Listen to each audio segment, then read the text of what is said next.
Alors le cursus maquette et sculpture numérique forme au métier de maquettiste, qui est un métier vieux comme le monde, qui consiste à faire les maquettes des produits, des objets que les designers dessinent et conçoivent.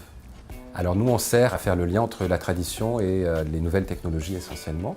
Donc traditionnellement, les maquettes se font avec les mains, avec des matériaux, de la matière, en atelier. Et aujourd'hui, ces maquettes-là se font avec des logiciels numériques. Donc on apprend à nos étudiants à faire et les maquettes physiques et les maquettes sur des logiciels numériques. Donc ce cursus se fait sur 3 années, contrairement aux autres cursus qui sont plus longs ici. Donc 3 ans, ça a l'avantage d'apprendre plus vite, sans doute, mais surtout d'être plus vite sur le marché du travail, qui aujourd'hui est très demandeur de maquettistes, autant physiques que numériques.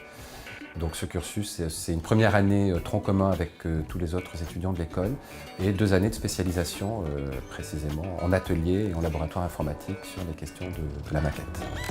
Nous sommes la seule école en France à former des maquettistes autant en atelier que sur les logiciels numériques. En 3D, on a vraiment les mêmes ressentis qu'en atelier. On crée des surfaces avec des courbes qu'on crée nous-mêmes. On peut se servir justement de la maquette 3D pour obtenir les plans de la maquette physique. C'est le regard qui fait la qualité essentielle d'un modeleur, à savoir faire le va-et-vient entre un volume physique et un volume qui n'existe pas, c'est-à-dire virtuel, dans un ordinateur.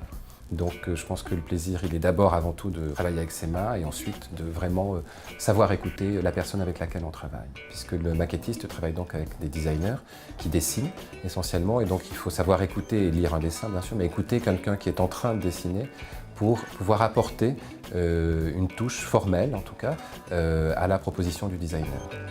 Ce qui est sympa, c'est qu'on part je dirais presque de rien pour donner vie à un objet.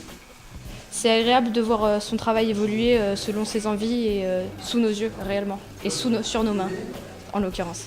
En touchant par exemple une pièce, on la sent différemment qu'on la voit, on peut voir un détail, un défaut qu'on ne voyait pas à l'œil. Là on le sent, on corrige, enfin c'est agréable, on a d'autres opportunités aussi de créer.